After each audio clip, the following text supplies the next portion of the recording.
Chers amis, bonjour et quel bonheur de vous retrouver pour cette nouvelle revue de presse de 7 jours sur Terre, semaine du 22 juillet 2025. Cette semaine, on fera un retour approfondi sur la situation en Syrie alors qu'on a des nouveaux affrontements, cette fois entre Israël et le gouvernement syrien, plus largement entre les Druzes et Bédouins également. Ensuite, la situation en Israël au niveau politique alors que Netanyahou perd sa majorité. C'est quelque chose qui n'a pas fait suffisamment de bruit au cours des derniers jours et pourtant ça a des implications stratégiques et politiques, bien sûr. Ensuite, un suivi des frappes sur Fordo pour une 11e fois, mais cette fois, on a des nouvelles qui nous proviennent, encore une fois, de rapports, disons, plus précis de la part des Américains, alors qu'on constate qu'effectivement, les installations à Fordo ne sont peut-être pas détruites autant qu'on le croyait originalement. Ensuite, ces négociations entre l'Europe et l'Iran, on est sur le point d'amorcer tout ça. En Ukraine, la Russie avance rapidement avec une nouvelle offensive pour l'été. Le dossier Epstein qui continue de faire des vagues aux États-Unis.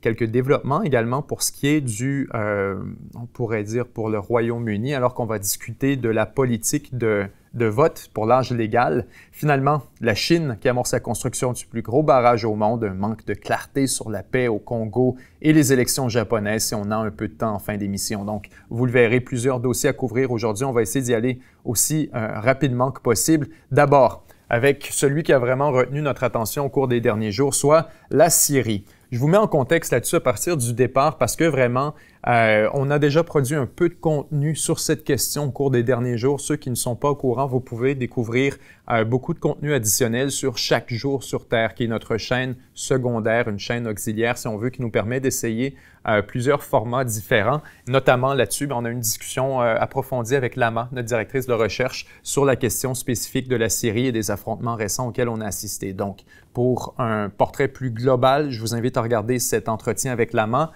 Sinon, ensemble, on va essayer de couvrir le contexte et de comprendre de quoi il est question, de qui et pourquoi. D'abord, ce qu'il faut comprendre, c'est la posture des Druzes eux-mêmes en Syrie. Donc, pour ça, on se déplace ensemble à la carte à l'instant. Alors, allons-y avec une carte dès maintenant qui nous est très familière. Ici, la Syrie, Israël, le Liban. La situation est relativement simple, malgré ce qu'on pourrait présenter dans les médias. Ici, vous avez Israël qui, immédiatement après la chute du gouvernement syrien, Israël a poussé vers la Syrie. Vous avez une petite zone démilitarisée de quelques centaines de mètres de profondeur ici, qui est censée exister depuis un certain nombre d'années entre Israël et la Syrie, permettant de démarquer les deux.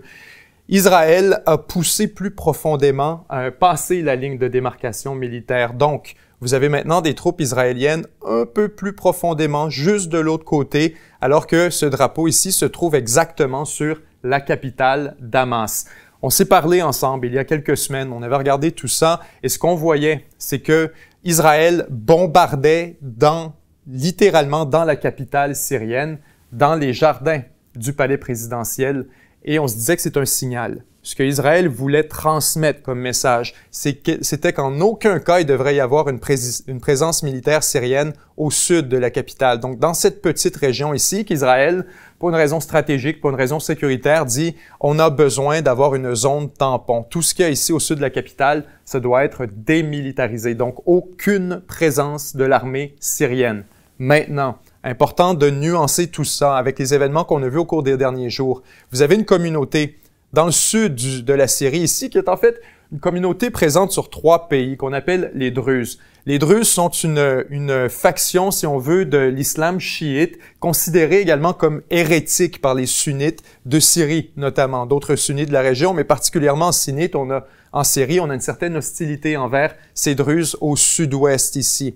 La Syrie, en fait, est composée d'une multitude de confessions. On s'en est parlé également ensemble. Je vous mentionnais à quel point la chute de Bachar al-Assad pouvait peut-être induire un peu d'instabilité dans la région, considérant qu'Assad était d'une certaine manière le rempart qui protégeait certaines de ces minorités. On pense aux chrétiens de Syrie, on pense également aux Druzes ici dans la région, on pense aux Bédouins et on pense également aux Alaouites qui sont le long ici de la côte méditerranéenne. Donc, une fois que le régime d'Assad est tombé, il y avait déjà beaucoup de questions à se demander, mais qu'arrivera-t-il de cette, de cette multitude de confessions et de religions en Syrie? Comment est-ce que tout ça pourrait coexister et cohabiter?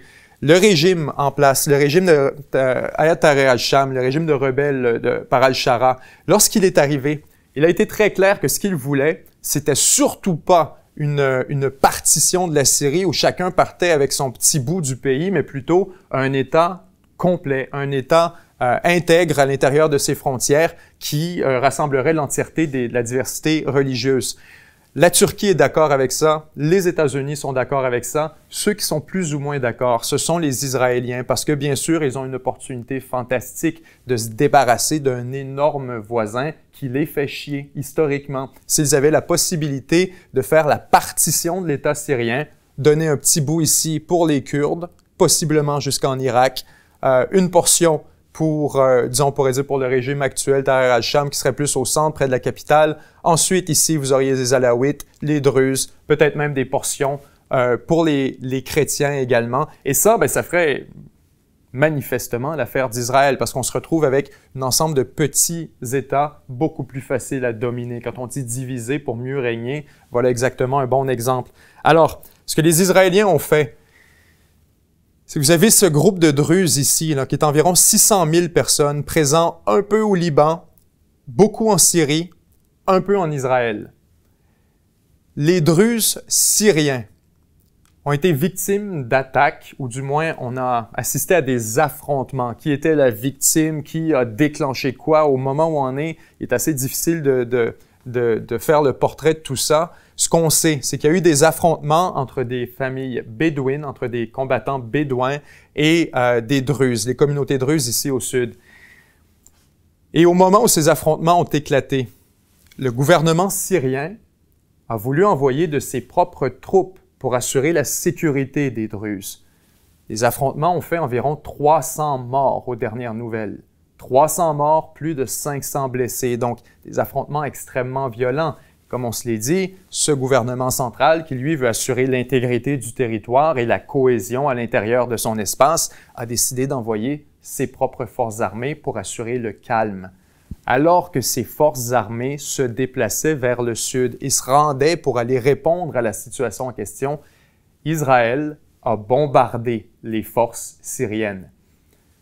On nous dit du côté israélien que ça a été fait, pour défendre les Druzes, ce qui semble un peu étrange parce que c'était l'intention du gouvernement syrien d'aller rétablir l'ordre dans la région en question. La réalité, c'est plutôt qu'Israël, et ça c'est le deuxième argument qu'on nous a présenté, on essayait de maintenir la démilitarisation de la Syrie par la force.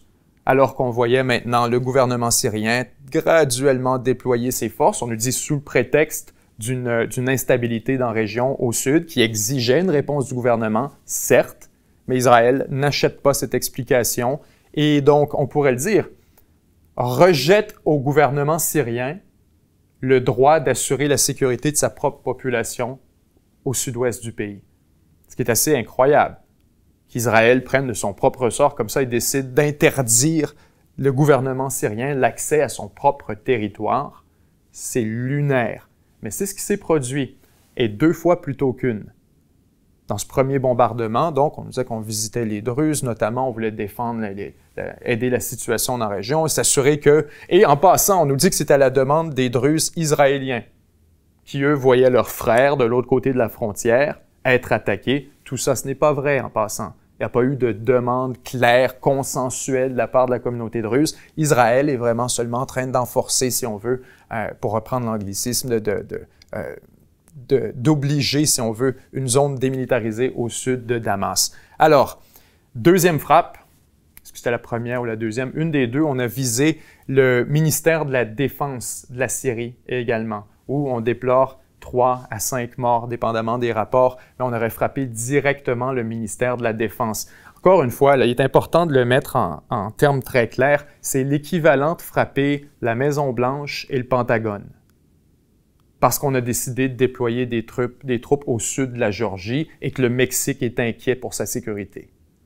C'est à peu près l'équivalent. Évidemment, il faut mettre ça dans un ordre de grandeur considérable. On ne parle quand même pas des États-Unis, on parle de petits pays et de régions qui sont quand même à forte proximité. Mais voilà la situation qu'on a devant nous. Israël a décidé de frapper la Syrie, cette fois, non pas parce qu'elle avait quelque chose contre le gouvernement syrien, non pas parce qu'elle voulait assurer la sécurité des Druzes à l'intérieur de son territoire, mais bien parce qu'elle voulait garantir qu'il n'y ait aucune forme de déploiement militaire au sud de la capitale. Et ça, ben écoutez, ça c'est le secret de Polichinelle, hein? C'est qu'on a beaucoup d'équipement turc qui est déployé à travers la Syrie, de manière générale. La Turquie a un énorme intérêt dans la sécurité de la Syrie. Vous avez les Kurdes ici, qui très longtemps ont réclamé leur propre État. Un peu la même situation que les Druzes occupent une région à cheval sur plusieurs pays. Les Kurdes ici occupent une région à cheval entre l'Irak, la Syrie et la Turquie. Et donc, la Turquie a toujours eu un énorme intérêt à s'assurer que la Syrie garde son intégrité territoriale, qu'elle a un espace pour les Kurdes à l'intérieur elle-même de son pays. Et maintenant, c'est ce qu'essaie de faire, en fait, le gouvernement syrien autant que possible, de s'assurer que tout ce beau monde rejoint l'armée nationale. Donc, la Syrie et la Turquie sont engagés dans une consolidation du territoire syrien. Ce qu'on essaie de faire, c'est vraiment d'empêcher Israël et tous les autres de violer la primauté de l'État syrien. On essaie donc ici de déployer beaucoup d'équipements anti-aériens. Ça frustre énormément les Israéliens. D'ailleurs, autour du mois de janvier, c'est exactement ce qu'on s'est mis à bombarder. Décembre, janvier, les Israéliens ont lancé des opérations de bombardement dans le sud de la Syrie. C'était pour lancer le signal qu'on voulait absolument rien dans cette région. Et quand je vous dis le secret de Polichinelle, ben, c'est qu'on veut se garder un corridor de bombardement jusqu'à l'Iran pour aller frapper, bien sûr, les installations nucléaires ou toute forme de menace à la sécurité d'Israël telle que perçue par Israël dans n'importe quelle éventualité. On pourrait imaginer un bombardement par missile balistique, on pourrait imaginer des frappes aériennes par Israël sur l'Iran. Dans tous les cas, ce qu'on a besoin, c'est d'avoir un espace aérien qui est franchissable d'un bord à l'autre. Le Liban, ce n'est pas un problème. On bombarde le Liban sur une base quasi quotidienne et on viole l'espace aérien sans aucune conséquence. Irak, même chose, on peut passer au-dessus sans problème. L'Arabie saoudite, c'est un énorme problème. S'il fallait que l'espace syrien soit fermé entièrement aux avions israéliens, ça introduit des problèmes considérables. L'Arabie saoudite n'a officiellement aucune relation avec Israël.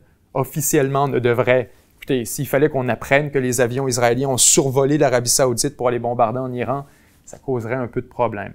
D'abord, l'Iran et l'Arabie saoudite sont dans une détente. Les deux essaient de se tendre la main et d'arriver à des relations plus productives. Donc, s'il fallait qu'on apprenne, c'est tout simplement un no-go, comme on peut dire.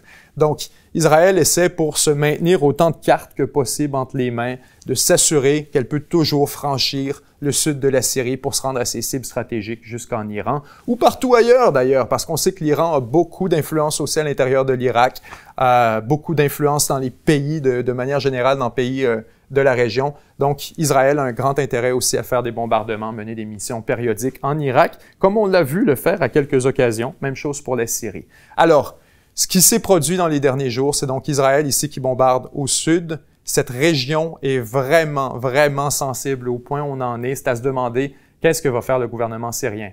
D'une manière, on pourrait se dire, il peut tolérer les opérations israéliennes et juste se dire, ça va, on va juste rien positionner au sud de Damas, décidément. Et c'était clairement l'approche du gouvernement syrien, hein, de se dire, Israël veut pas qu'on mette quoi que ce soit au sud de la capitale, on va rien mettre.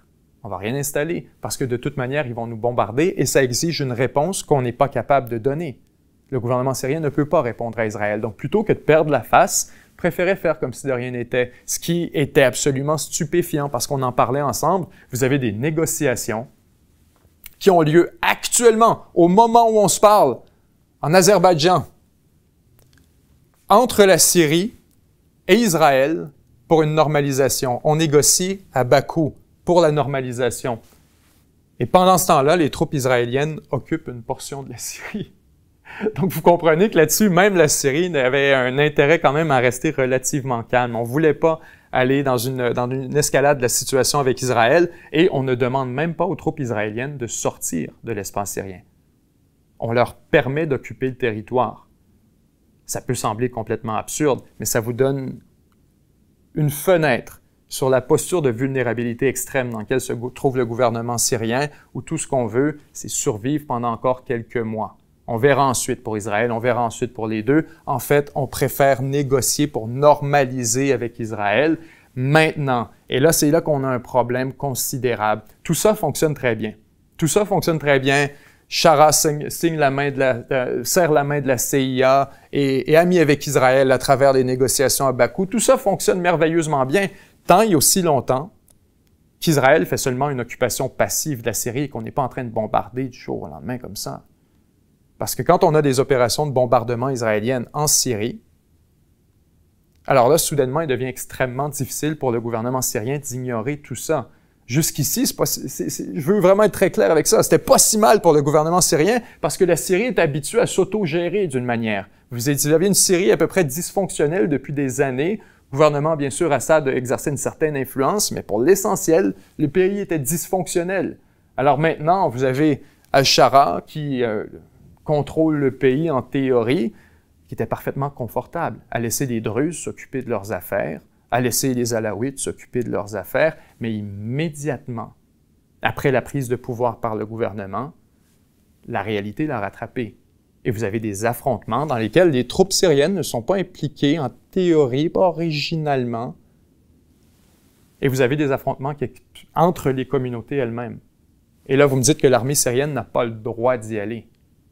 Alors, ça prend pas la tête à Papineau pour comprendre que la situation ici risque de dégénérer assez rapidement et que ce que Israël tente de faire, c'est oui, de fragiliser la Syrie, oui, peut-être même d'aller jusqu'à la partition de la Syrie pour ses propres objectifs stratégiques.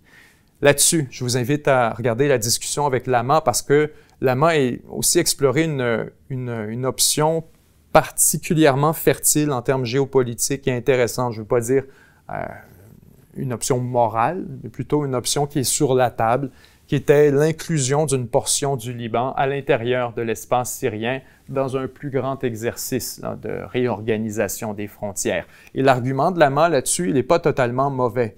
En fait, il est excellent. Alors qu'elle me dit, tu sais, Benjamin, l'entièreté de ces frontières ici, là, ce ne sont pas des frontières naturelles. Et c'est pourquoi, notamment, vous avez en Syrie cette multitude de confessions et de religions, c'est que ce sont des frontières qui ont été dessinées par des puissances étrangères pour leurs propres intérêts, avec un certain désintérêt là-dedans, à faire ça un peu à la va-vite, comme on l'a fait avec la partition de l'Inde, comme on l'a fait avec d'autres, avec l'Afrique, avec la conférence de Berlin. Ces territoires ici ont été divisés de manière un peu aléatoire. Et ça se voit à travers ces énormes lignes parfaites, à travers les déserts et les territoires, à travers montagnes, rivières et communautés. Naturellement, ça vous crée des situations où on a effectivement des Kurdes répartis à travers plusieurs régions, des Druzes répartis à travers plusieurs régions, des Bédouins qui occupent presque l'entièreté de l'espace. C'est les réalités culturelles, linguistiques, politiques de la région qui rattrapent les frontières. Alors, si Lama nous dit aujourd'hui, tu sais, Benjamin, peut-être que la solution, c'est un redessinage complet des frontières régionales. Et la Syrie, ça n'existe pas. Et l'Irak, ça n'existe pas. Et beaucoup de ces pays, ici même l'Arabie saoudite, des bouts de la Jordanie, la Palestine, tout ça a été dessiné depuis l'extérieur. Alors donc, si on est à refaire des frontières, et si on... Peut-être qu'un bout du Liban, effectivement, devrait être attaché à un bout de la Syrie, etc., jusqu'à ce qu'on en vienne à une formule plus agréable. Plus durable également. Maintenant, comment on arrive à ça?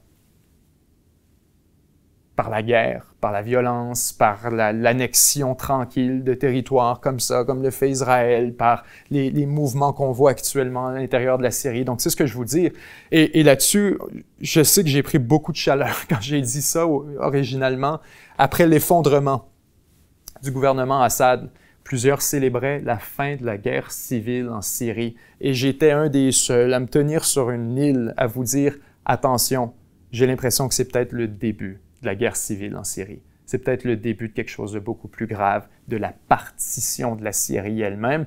Et semble-t-il que c'est à peu près à quoi on s'apprête à assister au cours des prochains mois. Alors, on se retourne à l'ordinateur. On continue ici avec la lecture rapide d'un article qui nous résume la situation maintenant qu'on a le contexte complet. L'armée israélienne a mené une frappe aérienne à la périphérie de la ville de Soueida alors que les affrontements entre les tribus bédouines et les combattants druzes s'intensifiaient jeudi soir. Les affrontements ont déclenché une vague de violence de représailles plus tôt dans la journée, après le retrait des forces gouvernementales syriennes de Soueida. Les violences ont commencé après que les forces gouvernementales syriennes ont commencé à se retirer de la province à majorité druze de Soueida, mettant fin à 4 jours de conflit entre l'armée et les combattants druzes locaux. Dans un discours prononcé jeudi, le président syrien a déclaré que les groupes druzes seraient laissés à la tête des affaires de sécurité dans la province du Sud, dans ce qu'il a décrit comme un choix pour éviter la guerre. Alors donc, c'est ce que je vous disais tout à l'heure, le gouvernement syrien essaie autant que possible de regarder dans l'autre direction et de faire comme si ce n'était pas de son ressort, qu'il y avait une autonomie dans la région et que ces tribus allaient pouvoir régler tout ça entre eux. Ce n'est pas le cas, manifestement. On est arrivé à un cessez-le-feu extrêmement fragile pour le temps qu'il en est, mais tout nous indique que ce genre d'affrontements vont se reproduire d'abord, bien sûr, entre Druzes et Bédouines, et tribus bédouines, et peut-être plus tard avec les Alaouites, chrétiens, musulmans, etc., à l'intérieur de l'espace syrien. Ahmed al-Shara a déclaré « Nous avons cherché à éviter d'entraîner le pays dans une nouvelle guerre plus vaste qui pourrait le faire dérailler de son chemin vers la reprise après une guerre dévastatrice. Nous avons choisi les intérêts des Syriens plutôt que le chaos et la destruction. » Une allusion, encore une fois, à une réponse potentielle à l'État d'Israël, la Syrie, qui dit ouvertement, le nouveau gouvernement syrien dit « On ne veut pas d'une guerre avec Israël, ce serait nuisible aux intérêts des Syriens. » Les affrontements ont repris jeudi après-midi à Soueïda, alors que les médias d'État syriens ont rapporté que des groupes druzes ont lancé des attaques de vengeance contre des villages bédouins, tuant de nombreux civils et provoquant une vague de déplacements, alors que des tribus bédouines ont combattu aux côtés des forces gouvernementales contre des combattants druzes plus tôt dans la semaine. Le média syrien Enab Baladi a cité des habitants bédouins affirmant que les groupes armés druzes avaient pris d'assaut leur village, incendiant les maisons à leur arrivée. L'un des 3 chefs spirituels des Druzes syriens a publié une déclaration promettant de respecter les clans bédouins pacifiques. Les forces de sécurité syriennes sont intervenues à Soueïda lundi après qu'un conflit local entre les tribus bédouines arabes et les combattants druzes a dégénéré en affrontement. Les milices druzes ont tenté d'empêcher l'entrée de l'armée syrienne et l'ont attaquée, ce qui a donné lieu à des affrontements avec les forces gouvernementales pendant plusieurs jours. Et ça, c'est un passage extrêmement important, juste avant l'intervention de l'armée israélienne. Les forces de sécurité syriennes ont été bloquées par les milices druzes qui ont empêché l'entrée de l'armée sur le territoire en question. On les a donc affrontés pendant plusieurs jours et c'est à partir de ce point que l'armée israélienne est intervenue en frappant le siège du ministère syrien de la Défense à Damas et des dizaines de cibles militaires syriennes dans le sud, notamment des tanks, des chars syriens qui ont été frappés par l'aviation israélienne. Au moins 516 civils et combattants ont été tués lors des affrontements, selon l'Observatoire syrien des droits de l'homme, une organisation basée au Royaume-Uni. On a indiqué qu'au moins 86 civils avaient été tués par les forces gouvernementales et leurs alliés, alors que 3 civils bédouins avaient été tués par des combattants druzes. Donc, des échanges absolument tragiques, d'une violence inouïe lorsqu'on dénonce, écoutez, quelques 500 morts en des affrontements, on peut le dire, un affrontement localisé dans une petite région de la Syrie, dans une seule ville.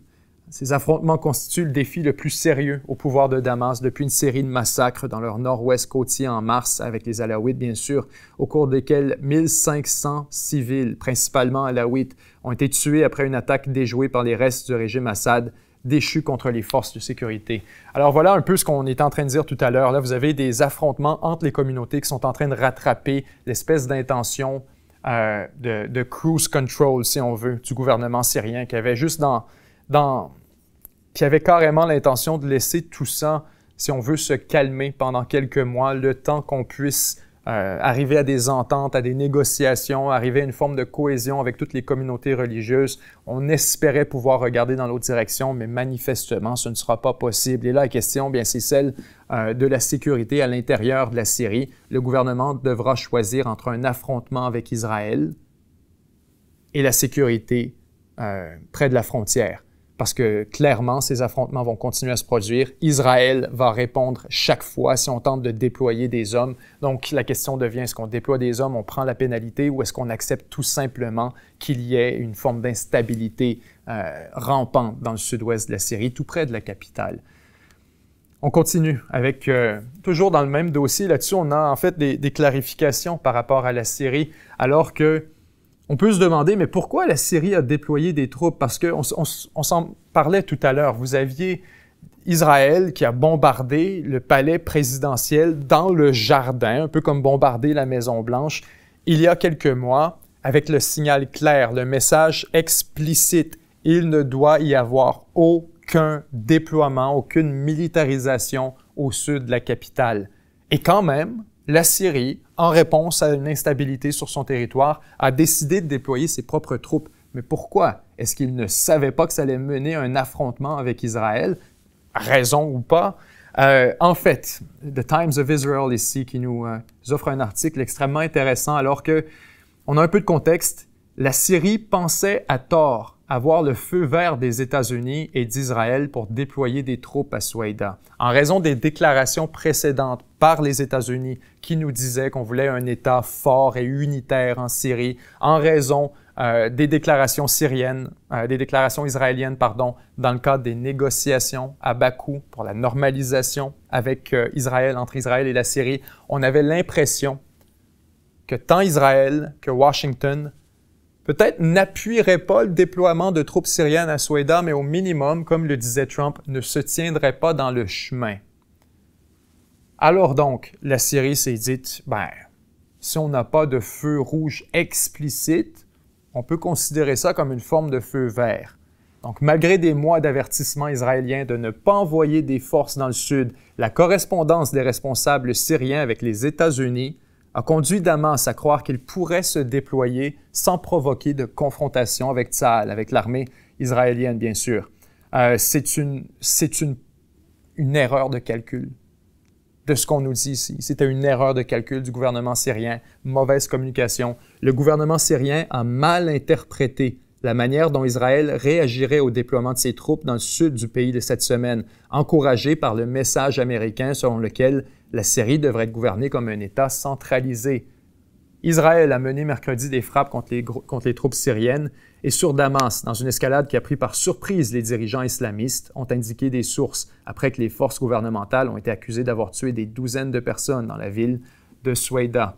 Damas pensait avoir le feu vert des États-Unis et d'Israël, malgré des mois d'avertissement israélien de ne pas déployer de forces vers le sud, qui inclut des responsables politiques et militaires syriens, des diplomates pour ce qui est des sources. Cet accord s'appuie sur les déclarations publiques et privées de l'envoyé spécial américain pour la Syrie, Tom Barak, ainsi que sur les négociations de sécurité naissantes avec Israël en Azerbaïdjan.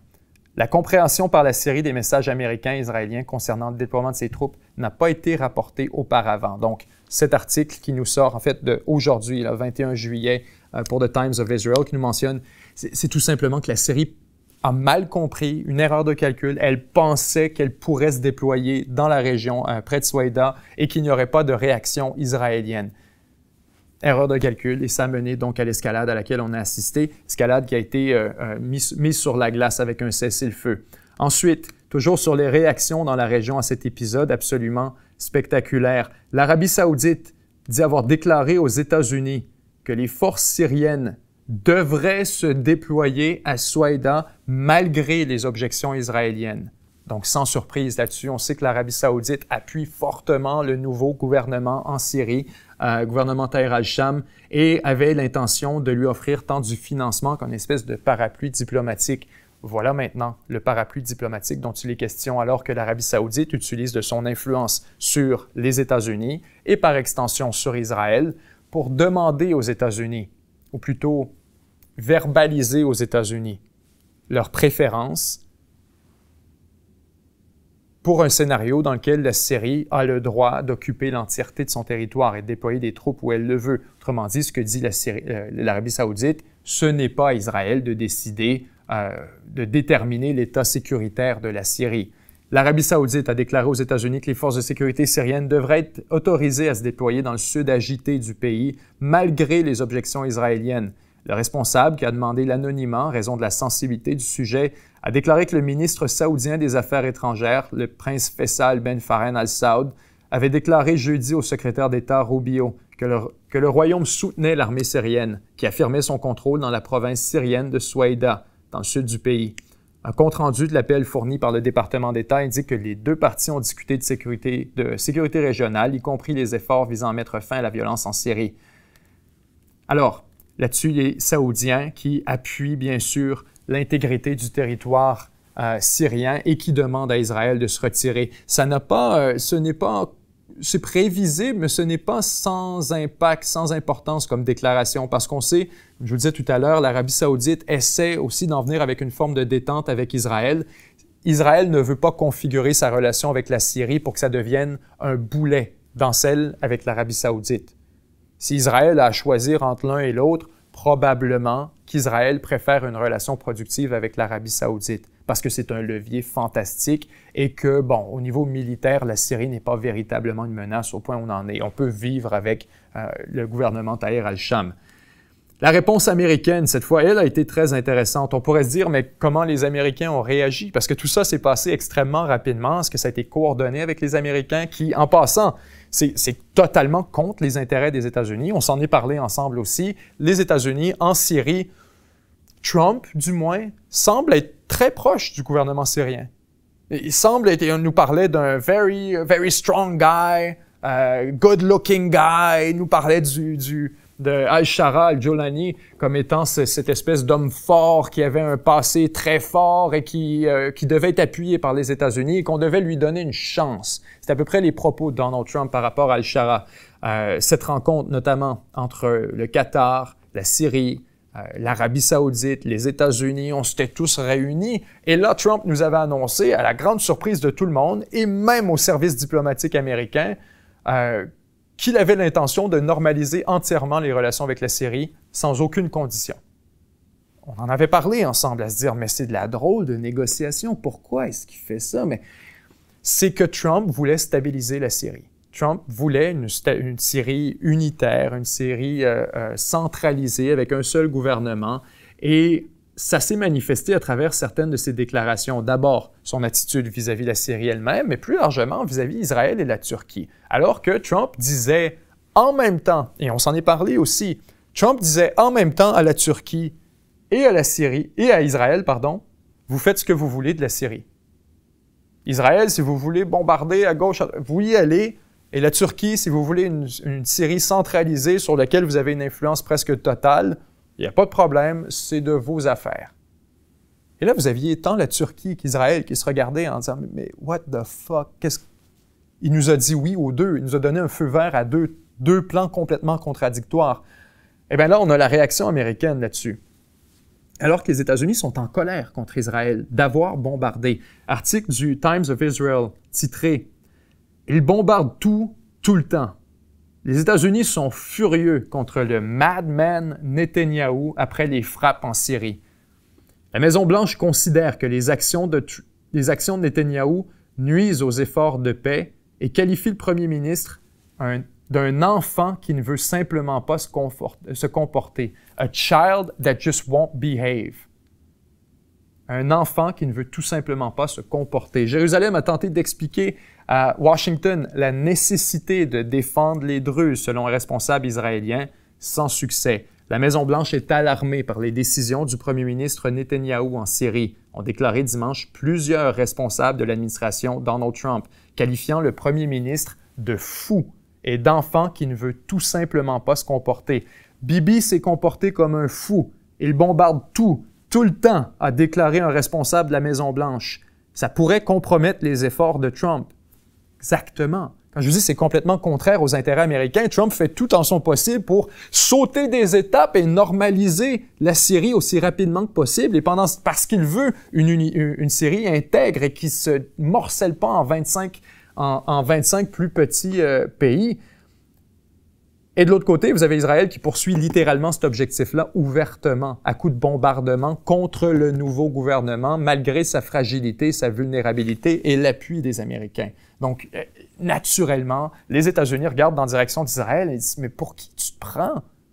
Mais pour qui tu te prends? » Alors, les Israéliens, de leur côté, essaient d'adopter une posture défensive, de dire « On n'est pas en train d'attaquer la Syrie, on est en train de défendre les Druzes. » Et donc, on essaie d'expliquer à la Maison-Blanche la nécessité d'aller défendre les pauvres Druzes en Syrie qui sont victimes des exactions du... Je suis heureux d'apprendre que l'État d'Israël s'est maintenant donné comme mandat d'aller défendre les minorités culturelles et religieuses à l'extérieur de ses frontières de manière purement bénévolente et pas du tout pour ses propres intérêts sécuritaires. Je suis tellement en admiration devant l'État israélien d'y aller d'une manœuvre aussi selfless. C'est du sarcasme, bien sûr. Israël ne fait pas ça pour aider les Druzes. Israël fait ça parce que c'est dans son intérêt de le faire, parce qu'elle veut avoir une zone sécuritaire favorable à ses intérêts, juste à la frontière. Et maintenant, si on va justifier ça avec des prétextes défensifs avec Washington, c'est un peu insulter l'intelligence des Américains qui voient très bien ce qui est en train de se produire. Alors, oui, les Américains commencent à dire, ben, ça nuit aux efforts de Trump, et Bibi se comporte comme un fou. Bibi étant le surnom très utilisé aux États-Unis pour Netanyahou. Israël a commencé à mener des frappes contre les troupes syriennes entrant dans Souaïda mardi après que les forces du gouvernement local ont été accusées de tuer des dizaines de personnes dans la ville druze. On a le sentiment que chaque jour apporte quelque chose de nouveau. C'est quoi ce bordel? A déclaré un haut responsable américain après qu'un obus de char israélien a touché une église à Gaza, tuant 3 personnes. Une erreur qualifiée d'erreur par Tsahal, pardon pour la traduction, c'est littéralement comme ça que c'est écrit. On pourrait dire un événement qualifié d'erreur par Tsahal. Et là-dessus, je veux le mentionner, j'ai lu ailleurs, en fait, on l'a juste ici, un autre paragraphe qui l'évoque. Trump n'a pas évoqué publiquement la frappe contre la seule église catholique de Gaza, mais il a eu un appel téléphonique furieux avec Netanyahou, où il a exigé qu'il publie une déclaration exprimant ses regrets, ce que le premier ministre a fait peu de temps après. Donc, les Israéliens, ça c'est au cours des derniers jours où on a frappé une église catholique, si je me souviens bien, protestante, à l'intérieur de Gaza, la seule, et Trump l'a vraiment pas très bien pris. Trump l'a vraiment pas bien pris, il a appelé immédiatement à Israël pour engueuler Netanyahou, disant « Mais c'est quoi cette histoire de frapper des églises? » Il y a un symbolisme là-dedans qui agace énormément Donald Trump. Et donc, on a forcé Israël à publier une déclaration et à s'excuser, à dire que c'était une erreur et que c'était pas voulu. Est-ce que c'était voulu ou pas? Les Israéliens ont dit que non.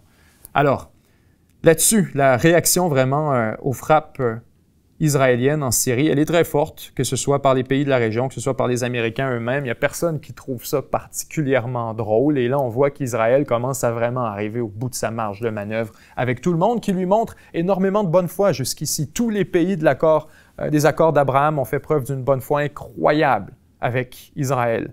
À regarder dans l'autre direction pendant qu'on mène un génocide à Gaza, pendant qu'on expulse les Palestiniens vers l'Égypte, alors que l'Égypte n'est même pas d'accord avec l'initiative. On a fait preuve d'une énorme bienveillance et on a regardé dans l'autre direction. Maintenant, Israël arrive au bout de sa marge de manœuvre. Et donc, on nous parle d'une paix imminente à Gaza, de possibles négociations, alors qu'on expulse les gens. Littéralement. Au moment où on se parle, ce que tente de faire Israël à Gaza, hier, on a lancé nos premières opérations au centre de Gaza, dans une ville qui jusqu'ici avait été bombardée, bien sûr, mais jamais occupée par des troupes terrestres. Israël est donc à compléter, si on veut, son occupation de Gaza en poussant tous les Palestiniens qui sont toujours dans l'enclave vers le sud, l'extrême sud, vers Rafah et vers la frontière, dans ce que plusieurs qualifient, dont un ex-premier ministre israélien qualifie lui-même de camp de concentration. Je suis désolé de le dire, mais Israël est en train de reproduire beaucoup des mécanismes qui ont été appliqués contre la population juive pendant la Deuxième Guerre mondiale à travers l'Allemagne nazie. Beaucoup de ces mécanismes, c'est exactement ce que reproduit Israël et il y a quelque chose de vraiment dégueulasse et particulièrement honteux là-dedans. On continue avec le prochain dossier. Alors que la Russie progresse... Excuse-moi, Guillaume, mon crayon. Alors que la Russie progresse toujours en Ukraine. Ça aussi, c'est un autre dossier qui passe un peu inaperçu alors qu'on fait vraiment l'inventaire des négociations tous les jours, tous les 2 jours. Chaque semaine, on revient ensemble sur la progression, tant avec l'Iran qu'avec la Russie. Et on en vient à négliger un peu la situation sur le terrain, une situation qui n'est plus statique du tout. En fait, on assiste actuellement à une offensive de la Russie, une offensive estivale qui produit des résultats considérables. New York Times. L'offensive estivale de la Russie en Ukraine gagne du terrain, ses forces attaquant sur plusieurs fronts. En juin, l'avantage numérique du pays en troupes et en puissance aérienne a permis ses plus importants gains mensuels de territoire depuis le début de l'année. Les objectifs de la Russie ne sont pas seulement territoriaux. Selon les analystes, elle souhaite détruire méthodiquement l'armée ukrainienne, tandis que Moscou avance lentement ses propres troupes. Le plus grand défi pour Moscou pourrait se situer loin du front, car l'économie russe ne parvient plus à suivre le rythme de l'escalade des dépenses militaires. C'est un discours, je vous avoue, que je prends avec un grain de sel, parce qu'on nous dit la même chose depuis la deuxième semaine d'invasion de l'Ukraine, comme quoi l'économie russe ne serait pas en mesure de tenir le coup. Je le prends avec un grain de sel 3 ans plus tard. Pour l'Ukraine, sa capacité à poursuivre la guerre pourrait également se décider à long terme. L'administration Trump envoyant des signaux contradictoires quant à sa volonté et sa capacité à continuer d'armer les forces de Kiev. La semaine dernière, le président Trump a déclaré que les pays de l'OTAN achèteraient des armes aux États-Unis pour les fournir à l'Ukraine. Au cours des 2 derniers mois, les unités russes ont pu intensifier leurs attaques sur plusieurs fronts de la région ukrainienne de Soumy. On s'en est parlé ensemble, cette contre-attaque russe le long de la percée ukrainienne qui avait été réalisée il y a quelques mois, jusqu'aux steppes de Zaporizhia au sud. La Russie est également entrée dans la région de Dnipropetrovsk, dans l'est de l'Ukraine, pour la première fois en plus de 3 ans de guerre. Les soldats ukrainiens affirment que l'armée russe utilise 2 tactiques principales pour avancer. 1. Ils immobilisent les troupes ukrainiennes avec des drones, des obus et des bombes planantes. Et 2. Attaquent les lignes ennemies avec des assauts incessants. Donc là-dessus, c'est la même tactique depuis le début de la guerre, alors qu'on voit la Russie balancer autant de projectiles que possible sur ce qu'on imagine à peu près la ligne de front. Et ensuite, on envoie des hommes dans le hachoir à viande. On les envoie courir vers la ligne ennemie en espérant qu'on puisse prendre la tranchée en question et progresser de quelques centaines de mètres. À ça, l'Ukraine réagit en envoyant des unités expérimentées équipées de drones pour aider à combler les lacunes, mais c'est une tactique qui a été comparée à l'envoi de pompiers pour contenir les flambées. Les attaques incessantes de la Russie mettent à rude épreuve l'armée ukrainienne, déjà en sous-effectif. Ces attaques ont permis à la Russie de réaliser ses plus importantes conquêtes territoriales de l'année. Selon Deep State, un groupe ukrainien qui cartographie le conflit, la Russie a gagné plus de 540 km² de territoire ukrainien en juin, contre 440 km² en mai.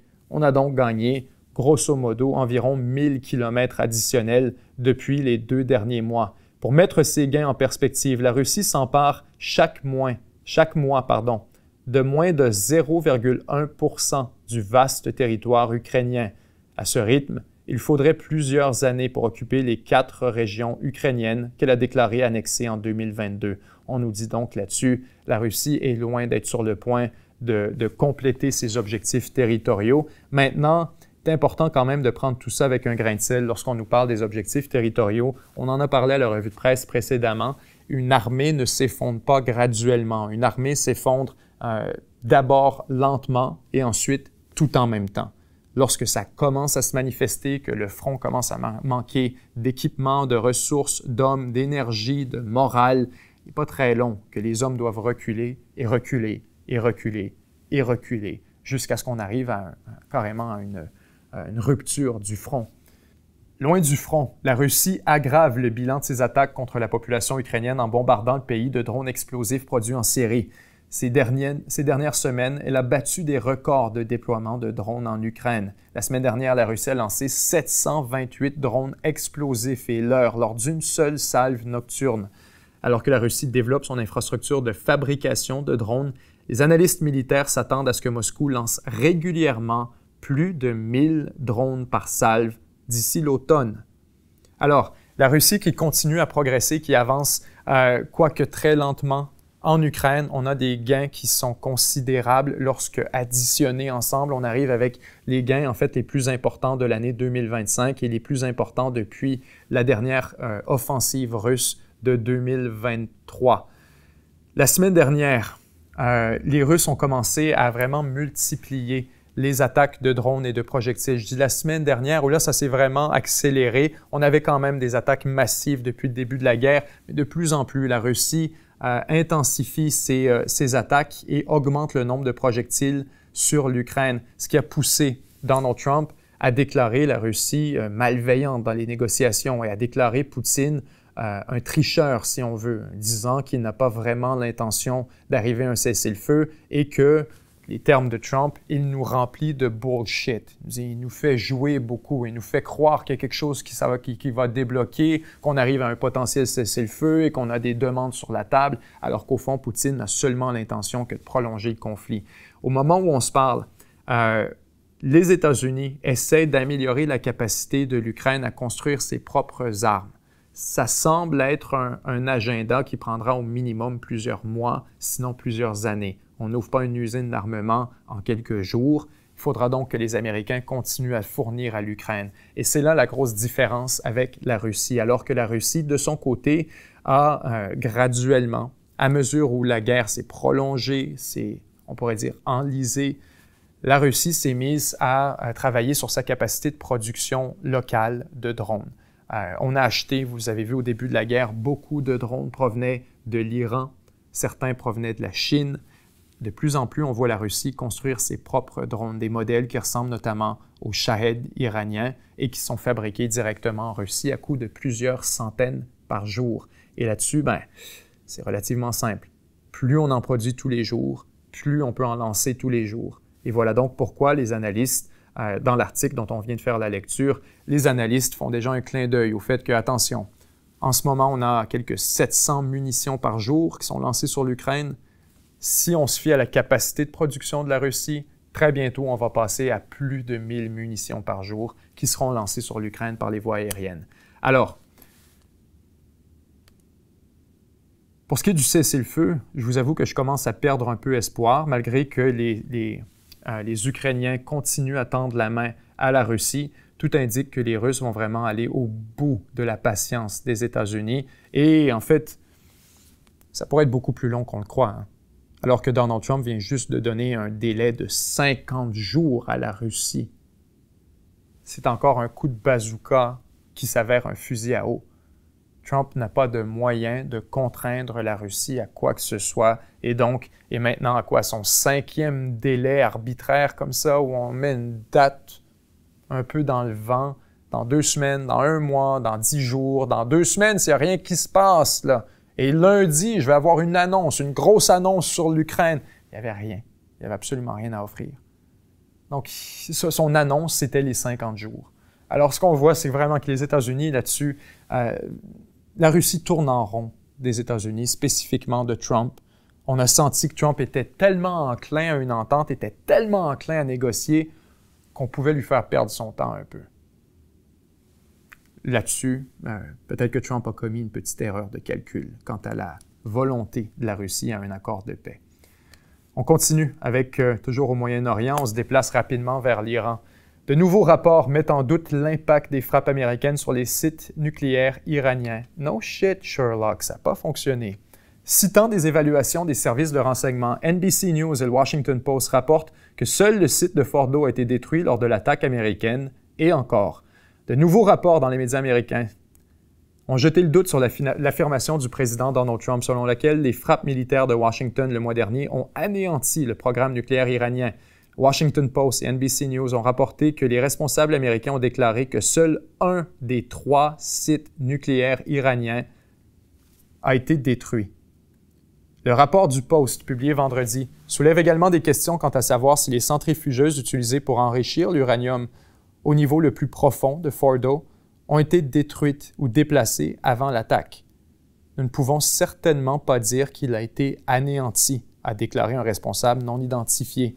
Trump a insisté sur le fait que les frappes américaines étaient un succès spectaculaire, s'en prenant à tous les rapports remettant en question le niveau de dommages qu'ils ont infligé au programme nucléaire iranien. Une première évaluation des services de renseignement, divulguée plusieurs médias après l'attaque du mois dernier, a indiqué que les frappes n'avaient pas réussi à détruire des éléments clés du programme nucléaire iranien et n'avaient fait que retarder ses travaux de plusieurs mois. Le Pentagone a déclaré plus tôt en juillet que les attaques avaient dégradé le programme de 1 à 2 ans. Cette fois, on nous affirme que c'est en fait beaucoup plus léger et que si on a détruit à Fordo, c'est une destruction superficielle, partielle, qui est très loin d'un anéantissement, pour reprendre les propos. On ne peut certainement pas parler d'un anéantissement. Alors que les frappes sur Fordo, initialement considérées comme l'installation la plus surveillée, enfouie dans une montagne, ont d'abord occupé le devant de la scène, les reportages de NBC News et de Washington Post ont suggéré que les installations de Natanz et d'Isfahan avaient également des tunnels profonds. L'armée américaine n'a pas utilisé d'énormes bombes anti-bunker contre le site d'Isfahan et a plutôt ciblé les infrastructures de surface.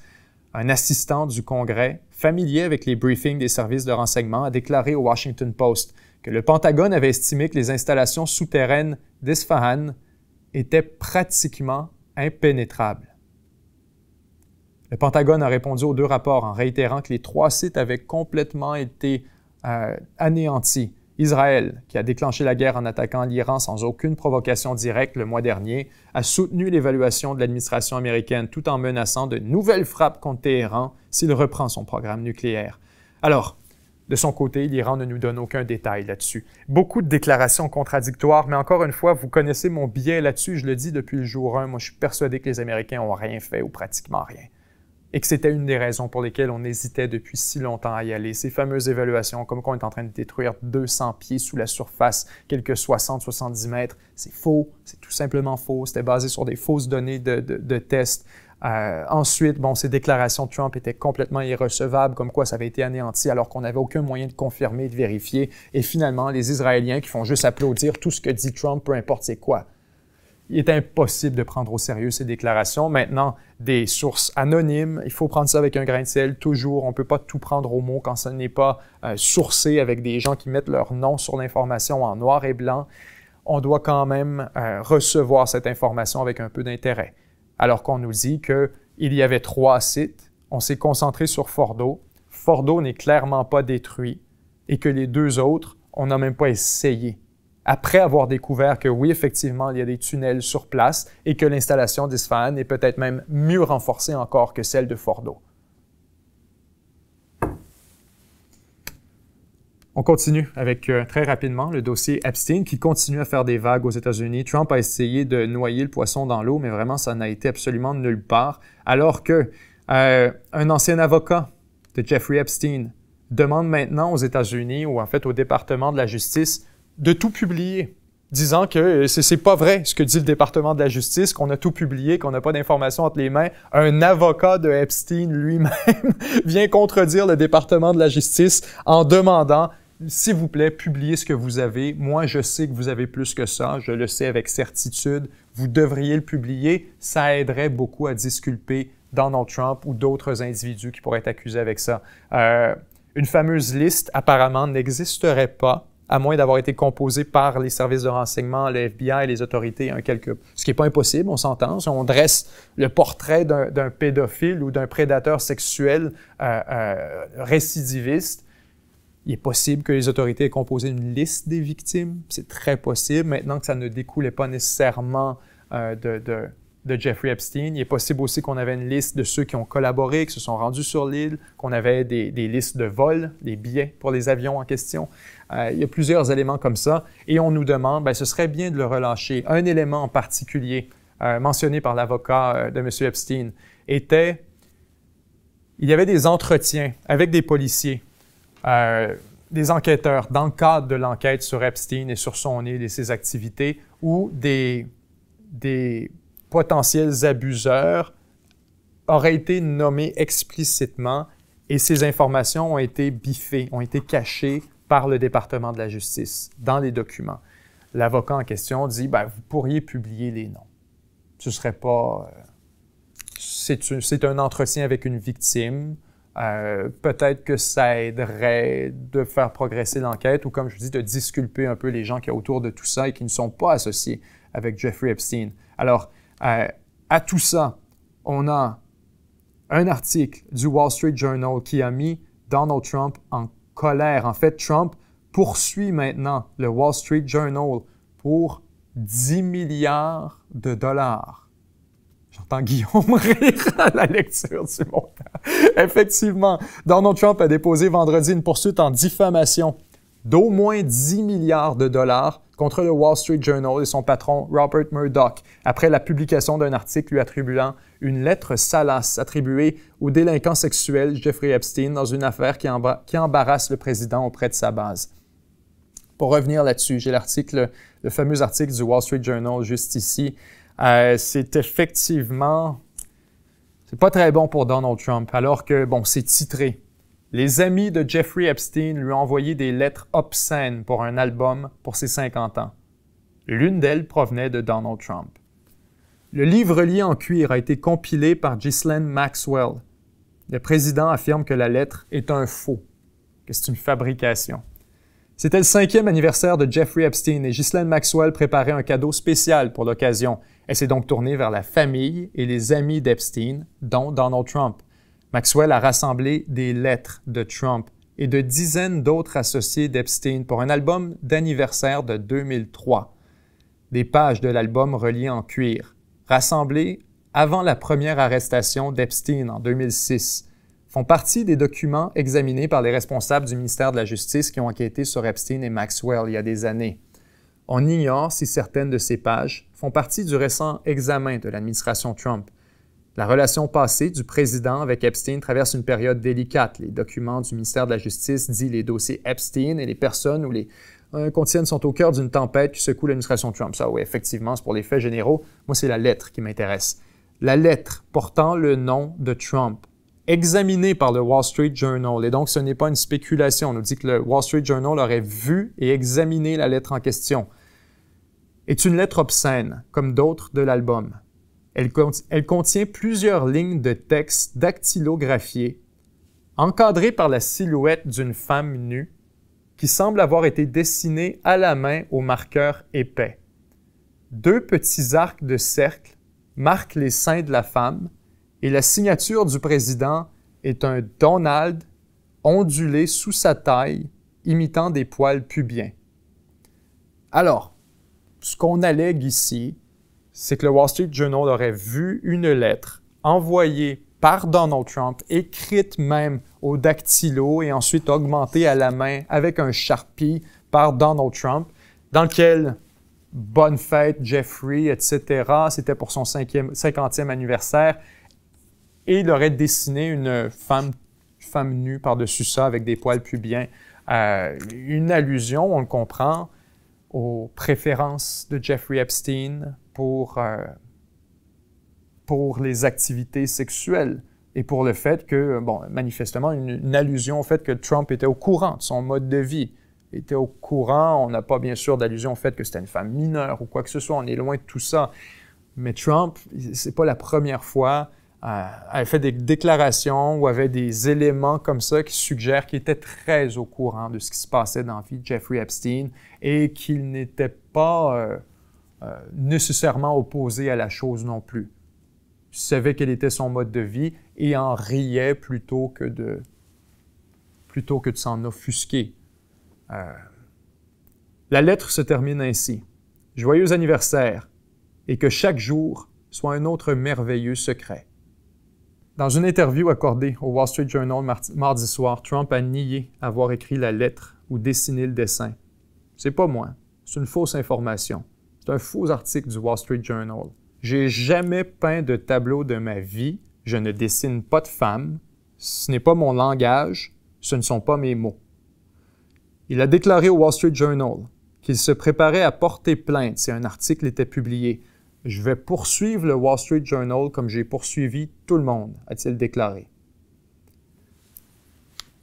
Alors voilà, c'est fait. Trump poursuit maintenant le Wall Street Journal pour 10 milliards de dollars. Et vous savez ce qui est intéressant avec tout ça, ce qui est magique avec les poursuites et avec le système de justice, c'est que ça va aller en cours. Et Wall Street Journal va devoir plaider son article. Potentiellement exposer, peut-être pas ses sources, mais des éléments qui permettraient de crédibiliser ses sources. Et potentiellement même dévoiler la lettre en question. C'est toujours dans sa possession. Le Wall Street Journal doit se défendre au tribunal de l'accusation de diffamation par Donald Trump. Si le Wall Street Journal a publié des informations qui sont véridiques, sourcées, vérifiées, Trump perd sa poursuite. Alors, ce sera très intéressant. Et à mon avis, si vous avez... on a vraiment un autre exemple du phénomène Barbra Streisand, alors que Donald Trump voulait éviter d'attirer l'attention sur cette histoire, mais en menaçant de poursuite celui qu'il publie, le Wall Street Journal, on attire l'attention du public sur toute cette question. Je vais être sincère avec vous, je n'avais même pas vu cette fameuse histoire de lettre dessinée par Donald Trump envoyée à Jeffrey Epstein. Personne n'avait la moindre idée de ça. jusqu'à ce que Trump soit tellement en colère par la suggestion que ça devienne public qu'il menace de poursuivre un journal à coût de 10 milliards de dollars et qu'il dépose la poursuite quelques jours plus tard. L'article en question du Wall Street Journal, il a fallu que je le cherche en me disant « Mais ouais, de quel article vous parlez? » Il me chercher sur le site et à pas trouvé si facilement que ça. C'était pas une pleine page. C'était un des éléments couverts par le Wall Street Journal cette journée. Et maintenant, ça devient une des histoires qui va marquer la présidence Trump parce que pour les prochaines années, comme avec plusieurs autres médias, on va être en cours à débattre, à savoir ce que c'est vrai ou est-ce que c'est faux. On continue alors que la BBC nous apprend, c'est quelque chose de considérable en fait, l'âge de vote sera baissé à 16 ans lors des prochaines élections générales au Royaume-Uni. Et donc, les jeunes de 16, de 17 ans pourront maintenant voter dans les élections générales au Royaume-Uni. C'était déjà comme ça en fait à partir de 16 ans pour les élections locales en Irlande du Nord et, en Écosse et au Pays de Galles. Pour le reste du Royaume-Uni, c'était 18 ans, le reste des élections. On décide maintenant d'appliquer ça à tout le reste. Vous pourrez maintenant, les 16-17 ans, s'exprimer dans le processus démocratique. L'intention là-dessus, on s'entend, on peut le présenter de plusieurs manières. Il y a bien sûr l'élément démocratique où on veut inclure le plus de gens dans le calcul. Si on estime si vous êtes apte à voter, vous devriez avoir le droit de voter. Est-ce que ces gens vont y aller voter à 16-17 ans? Est-ce que ça va être une participation considérable? Dur à dire. Bon, il y a l'enjeu démocratique là-dessus. On peut endosser ou pas.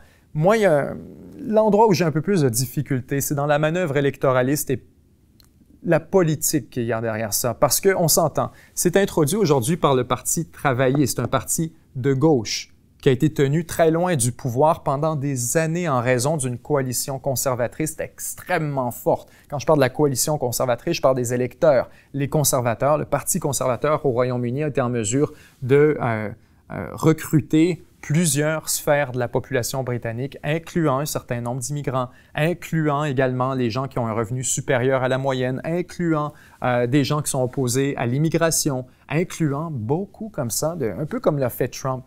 Alors, la gauche a eu de la difficulté à se composer une nouvelle coalition électorale. On était en mesure, par surprise, par faiblesse du Parti conservateur, une faiblesse historique, une suite de chefs de plus en plus mauvais, que ça s'est terminé avec Rishi Sunak et Liz Truss, et c'était n'importe quoi. Boum, Labour, les travaillistes se retrouvent au pouvoir. Maintenant, ils veulent y rester. Et un des moyens d'y rester, eh bien, c'est d'élargir le bassin d'électeurs pour inclure une portion qui nous est beaucoup plus favorable. On comprend typiquement, je ne veux pas généraliser, là, mais statistiquement, généralement, et à travers toutes les sociétés, les gens ont tendance à se déplacer vers la droite à mesure où ils vieillissent. Churchill avait une déclaration forte en humour là-dessus, alors qu'il disait « Si vous n'êtes pas communiste à 20 ans, vous n'avez pas de cœur.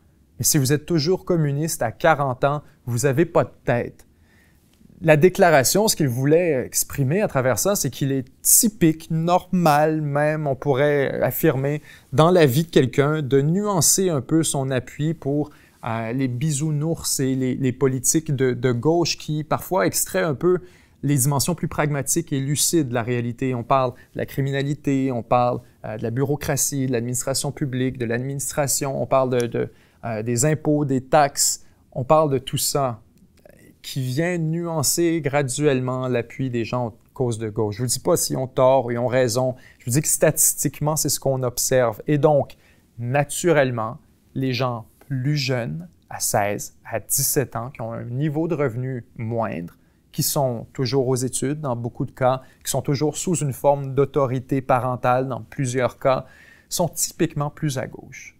Typiquement plus à gauche et plus favorables donc au Parti travailliste et à son propre programme. Et c'est donc là que j'ai un peu un malaise. Lorsqu'un parti en vient à changer les règles pour favoriser ses propres intérêts électoralistes ou politiques. C'est vrai au Royaume-Uni, c'est aussi vrai aux États-Unis lorsqu'on entendait jusqu'à très récemment les démocrates qui perdaient décision après décision à la Cour suprême et qui en étaient à réfléchir ouvertement, à dire « on va juste ajouter des juges ». Il y a 9 juges sur la Cour suprême, on va monter ça jusqu'à 12. Comme ça, ça va nous permettre, nous, les démocrates, d'en nommer 3 autres qui vont nous acheter une majorité. OK, il arrive quoi ensuite? Les républicains arrivent et ils montent le nombre de 12 à 16, et de 16 ensuite jusqu'à 21, et de 21 jusqu'à... Une fois qu'on commence à jouer à ce jeu, la porte est ouverte. Même chose avec ici l'âge, le droit de vote. Alors qu'on donne accès à des gens qui ont moins de 18 ans à partir de 16. Il y a bien sûr une intention politique derrière ça. On peut saluer le geste au nom de la démocratie, mais on ne peut pas extraire, on ne peut pas ne pas avoir le discernement de reconnaître qu'il y a quelque chose d'éminemment électoraliste et politique. C'est donc dénoncé par la droite, bien sûr, qui y voit une manœuvre. Et ça nous invite à avoir une réflexion sur les autres pays, tant en Europe qu'en Amérique du Nord et plus largement ailleurs dans le monde. Est-ce qu'un exercice où on a est-ce qu'un droit de vote à 16 ans a du sens? Est-ce que c'est quelque chose qui est désirable? Il y a plusieurs arguments. Il y a des bons arguments pour et il y a des bons arguments contre. Donc là-dessus, je suis curieux d'entendre votre position à vous. Si vous avez un commentaire ou quoi que ce soit, écrivez-le dans la section sous la vidéo. J'aimerais beaucoup avoir votre avis là-dessus, sur l'âge de vote à 16 ans et sur les implications de tout ça. Bien sûr, ça déplace aussi le discours politique considérablement à gauche, parce que vous avez considérablement à gauche, pardon, parce que vous avez une portion de la population qui soudainement est beaucoup plus réceptive à ce type de message. Donc, même si la droite, même si les conservateurs ne prétendent pas nécessairement à cette portion de la population, ne la convoitent pas, ils n'ont pas vraiment le choix de lui parler quand même. Et on va donc nuancer le discours. Ça pourrait amener à un déplacement à gauche de la politique britannique. Et ça fait pas mal le tour, je pense, pour aujourd'hui. En fait, on avait deux petits dossiers ici qui étaient plus périphériques, mais on peut se les reprendre au cours des prochaines semaines s'il y a quoi que ce soit. La Chine qui amorce la construction du plus gros barrage au monde dans la région du Tibet. C'est quelque chose qui sera à suivre au cours des prochaines années, notamment avec la réaction de l'Inde, du Bangladesh. Les deux réagissent très mal là-dessus. Et ensuite, le Congo et le M23 qui signent une entente pour un cessez-le-feu. Pas une entente de paix, de cessez-le-feu. Maintenant, là-dessus, on n'a toujours encore aucune idée de ce qui arrivera avec le M23. Est-ce qu'on doit quitter le territoire ou pas? Est-ce que ce sera normalisé? Est-ce que les Américains vont collaborer avec eux? Là-dessus, il y a encore énormément de questions. Donc, je vous remercie à tous d'avoir été là pour cette nouvelle revue de presse. Nous, on se revoit la semaine prochaine, même heure, même endroit. D'ici là, semez l'amour, partagez l'espoir. Je vous aime. Bye bye.